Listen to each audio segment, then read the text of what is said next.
नमस्कार दोस्तों।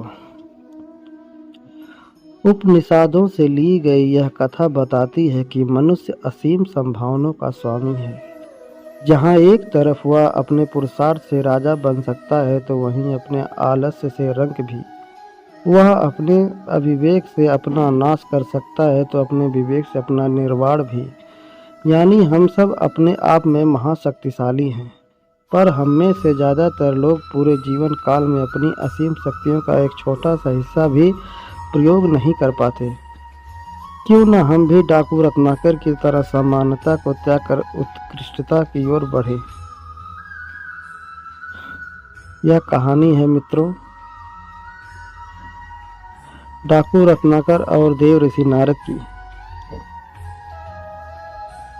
जो डाकू रत्नाकर, ये वही डाकू रत्नाकर है जो आगे चलकर राम कथा का रचयिता महर्षि वाल्मीकि बना।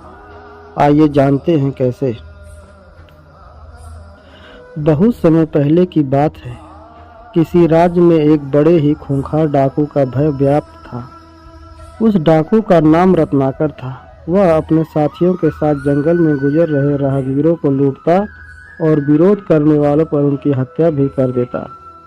एक बार देव ऋषि नारद भी उन्हीं जंगलों से भगवान का जाप करते हुए जा रहे थे। जब वे घने बिहड़ों में पहुंचे, तभी उन्हें कुछ लोग विपरीत दिशा में भागते हुए दिखे। देव ऋषि ने उनसे ऐसा करने का कारण पूछा, तो सभी ने मार्ग में रत्नाकर के होने की बात बताई। पर इसके बावजूद देव ऋषि आगे बढ़ने लगे। क्या आपको भय नहीं लगता? भाग रहे लोगों ने उन्हें ऐसा कहते हुए पूछा। नहीं, मैं नहीं मानता, नहीं कि मेरे अलावा यहाँ कोई और है, और भय तो हमेशा किसी और के होने से लगता है, स्वयं से नहीं। ऋषि ने ऐसा कहते हुए अपने कदम आगे बढ़ा दिए। कुछ ही दूर जाने पर डाकू रत्नाकर ने अपने साथियों के साथ उनके समक्ष आ पहुंचा। रत्नाकर, नारद, मैं रत्नाकर हूँ। डाकू रत्नाकर। नारद मुस्कुराते हुए बोले, मैं नारद, देव ऋषि नारद, तुम्हारा अतिथि, और मैं निर्भय हूँ। क्या तुम निर्भय हो? रत्नाकर, क्या मतलब है तुम्हारा?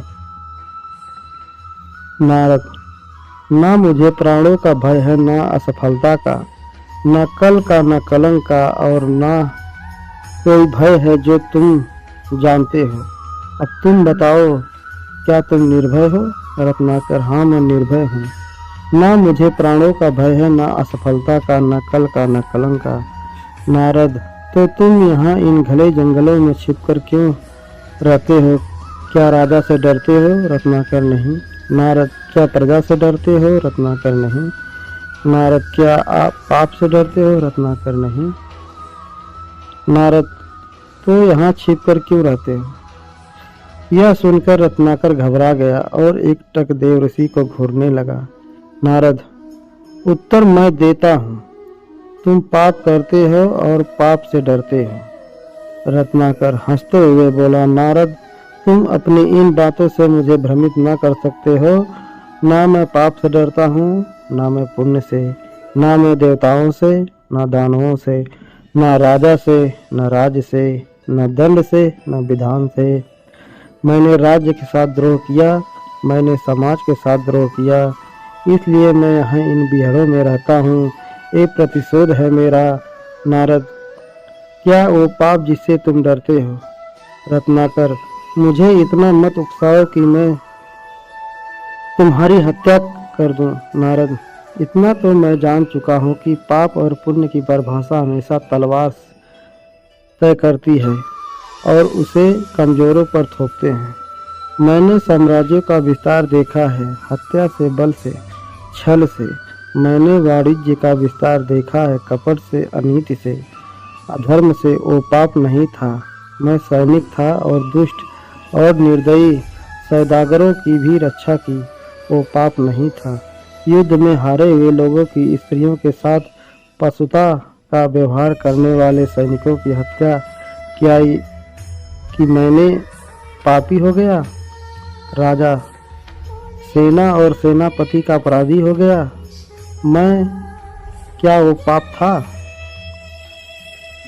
नारद, दूसरों का पाप अपने पाप को सही नहीं ठहराता। रत्नाकर चीखते हुए, मैं पापी नहीं हूँ।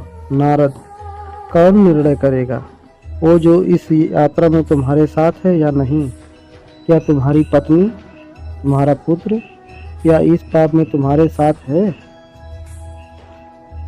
रत्नाकर, हाँ, वो क्यों साथ नहीं होंगे? मैं जो ये सब करता हूँ उनके सुख के लिए ही तो करता हूँ। तो जाओ, तुम्हारे साथ ही उन्हीं को निर्णय बनाते हैं।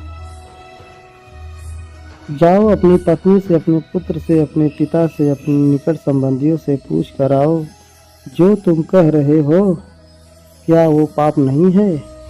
और क्या वे सब इस पाप में तुम्हारे साथ हैं, इस पाप के भागीदार हैं? रत्नाकर, ठीक है, मैं अभी जाकर लौटता हूँ। और अपने साथियों को नारद को बांध कर रखने का निर्देश देकर रत्नाकर सीधा अपनी पत्नी के पास जाता है और उससे पूछता है, ये मैं जो कर रहा हूँ क्या वो पाप है? क्या तुम इस पाप में मेरी भागीदार हो? पत्नी कहती है, नहीं स्वामी, मैंने आपके सुख में दुख में साथ देने की कसम खाई है, आपके पाप में भागीदार बनने की नहीं। यह सुनकर रत्नाकर अस्तंभ रह जाता है। फिर वह अपने अंधे पिता के समक्ष यही प्रश्न दोहराता है, पिताजी, ये जो मैं कर रहा हूँ क्या वो पाप है? क्या आप इस पाप में मेरे भागीदार हैं? पिताजी बोलते हैं, नहीं पुत्र, ये तो तेरी कमाई है, इसे मैं कैसे बांट सकता हूँ? यह सुनते ही मानो रत्नाकर पर बिजली टूट पड़ती है। वह बेहद दुखी हो जाता है और धीरे धीरे चलते हुए वापस देव ऋषि नारद के पास पहुंच जाता है। नारद, तुम्हारे साथी मुझे अकेला छोड़कर जा चुके हैं। रत्नाकर देव ऋषि के चरणों में गिरते हुए, क्षमा देव ऋषि जी, क्षमा, अब तो मैं भी अकेला हुई हूँ। नारद, नहीं रत्नाकर, तुम ही अपने मित्र हो और तुम ही अपने शत्रु हो। तुम्हारे पुराने संसार की रचना भी तुम्ही ने की थी, तुम्हारे नए संसार की रचना भी तुम ही करोगे। इसलिए उठो और अपने पुरुषार्थ से अपना भविष्य लिखो। राम राम, तुम्हारा पथ शुभ हो। मित्रों, इस घटना के पश्चात डाकू रत्नाकर का जीवन पूरी तरह बदल गया। उसने पाप के मार्ग को त्याग कर पुण्य के मार्ग को अपनाया और आगे चलकर यही डाकू राम कथा का रचयिता महर्षि वाल्मीकि बना। जय